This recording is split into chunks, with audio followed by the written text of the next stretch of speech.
Hi guys, this is Ranjit, and in this video we'll be doing the review for this Mi Notebook Horizon. And guys, if you recall, I had unboxed this and posted an initial video almost about 2 months ago, but I wanted to take my time before I posted this review of this one. So I have been using this one on and off. In fact, I also gave it to my daughter. She used it quite a bit for online classes. So let me talk about what do I feel about this one, and I'll divide it between pros and cons. And in fact, I won't waste your time. I won't recommend you this specific model, but I would recommend you the Mi Notebook, that is the Core i5 variant. But let's find out why. And what I liked about this laptop is the build quality. It's made of aluminum and alloy, hence feels very solid to hold. It does not have any creaking noise or anything. This is one of the rare laptops in this price range that does not feel any flimsy. So that way I would say it's very good. And we don't have even any branding over here. Back we have some stickers and all those things, but let me actually show you the ports. And on this end we have one USB port, and this is the headphone jack, and this is for dissipating the heat. Bottom also we have quite a bit of vent, and actually it pulls in the air from here. We have two speakers over here, just pretty average I would say in terms of speaker. I'll show you that later. But over here, if you move, here is the power port, and you have to use this power brick to actually charge it. So you have to carry this. It doesn't charge with the USB Type-C port. Full size HDMI and two USB ports, and this is the Type-C port, and this functions I would say, but you cannot charge the laptop with this one. And one thing to note is that no Windows Hello authentication, no fingerprint or anything, so you have to use a pin or something on this one. But I like the quality. I would say the hinge quality is also good. Now talking about the screen, I would say it's a 14-inch screen, and it's IPS LCD screen, so the viewing angles are good. I did not have an issue with that. And if I fire up this browser, let's just open up YouTube on this one. And if I search my own channel, let me give you an idea about the speakers. Also, speakers are pretty average, nothing that great. I'll maximize the volume. But many of you have suggested me to do some budget-oriented sound bars, and I was reluctant to do that because this max volume. About 2 years ago, I had and viewing angles, as you can see, and this was simply not that good. So some of you have asked me about, let me pause this, how's the quality of the screen? I would say the quality of the screen is actually good. It's a matte screen, hence you don't see any reflections also, and the viewing angles are good. I couldn't get the exact value of sRGB values. I even checked the Mi laptop website. They don't specify the sRGB values. I read somewhere it's just about 63 or 64%, but I can't vouch for that.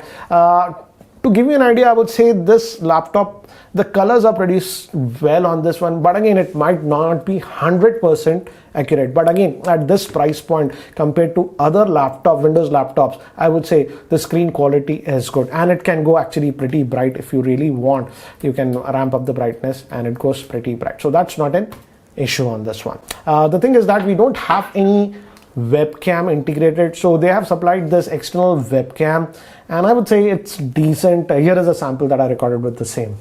Guys, recording this video with the supplied external webcam that we got with this laptop, and I'm not trying to make it good look or anything, just one tube light is switched on. This is how most people will use. I feel if I add more lights, yes, it will become better, but comparing it with most of the other laptops in this price range, I feel this external webcam does a good job. Audio is also being recorded internally via the same.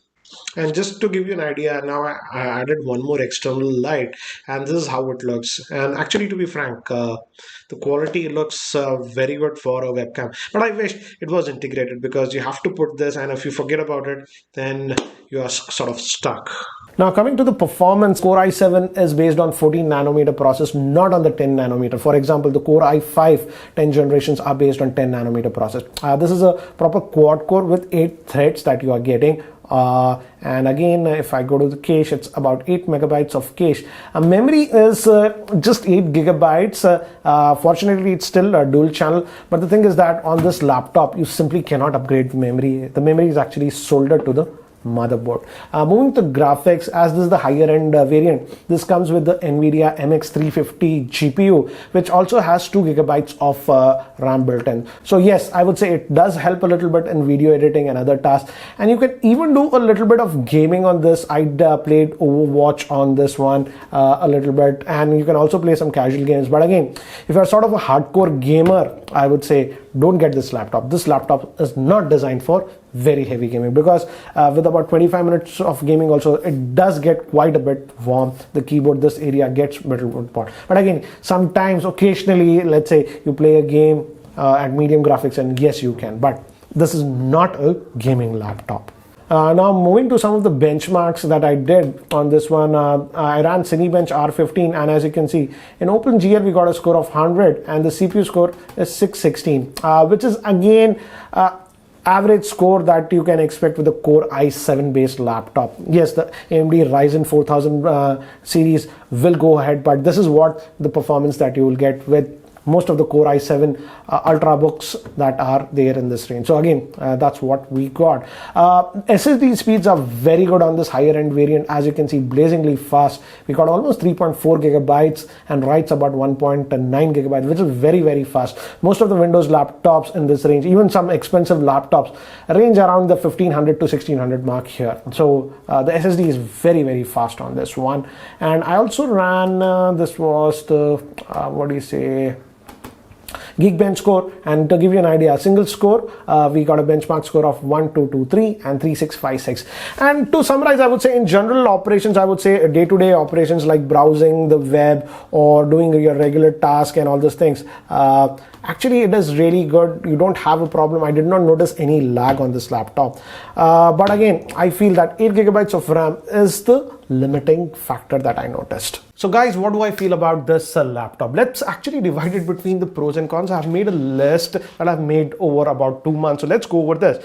And the first thing that irritated me is, as you guys know by now, no backlit keyboard, which is a big bummer, because at night, if you're using the laptop, that is sorely one thing that I miss quite a bit on this one. So you simply don't have that on any models of this Mi notebook as of now. Second thing is Windows Hello authentication is not there. That means no fingerprint scanner, nor what do you say, integrated IR camera. So you have to rely on pins, which is very surprising, because most of the Windows laptops that cost above 50,000 do have these features. So that is sorely missing. Another thing, I don't know why, and I think so they did this to do the cost cutting. You do have the USB Type-C port, and I did test it. It works fine, guys.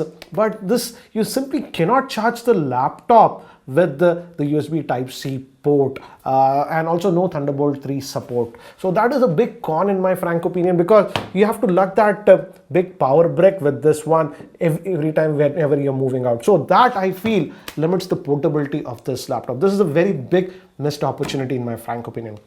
And another big con is that, this I've noticed, is that earlier it was not that much, but now the trackpad, when you click it, as you see, it makes that clicking sound. So the precision is there. That's not a problem, Windows precision, but this feels actually cheap.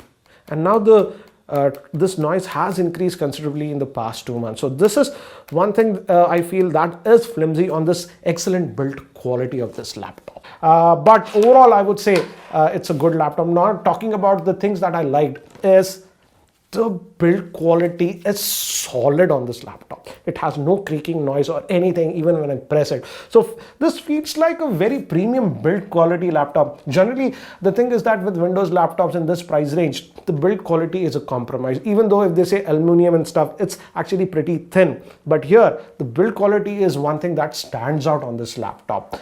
In fact, I would say that is the thing that I really like. Also, the hinge quality is really good on this one. Also, the screen, as I've told you, it's a good screen, very thin bezels on this one, and it can go actually pretty bright. I've kept it on low brightness, but it can actually go very, very bright if you really want to maximize it. Another thing is that in regular operations, they have done good calibration when you're doing normal office work, for example, applying to emails, browsing stuff, doing a little bit of work on Excel and stuff, daily regular stuff, I would say. The fan noise is hardly noticeable. The fans don't ramp up. So it's nice. You don't get irritated when you're doing regular tasks. Yes, if you do heavy tasks, for example, like if you're doing video editing or doing some rendering or something else, yes, the fans will ramp up. But in regular operations, that was not an issue.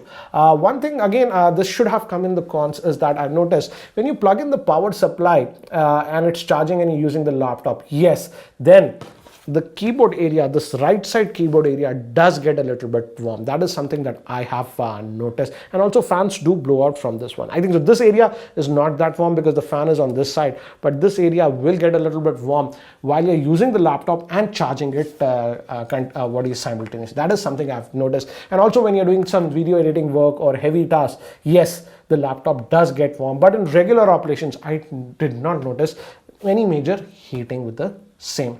Now moving to another thing that I liked is the keyboard quality is good. In fact, I would say they almost copied the keyboard layout what we get on the MacBook. Only thing I don't like is the page up page down key that I have noticed, but rest it's actually good.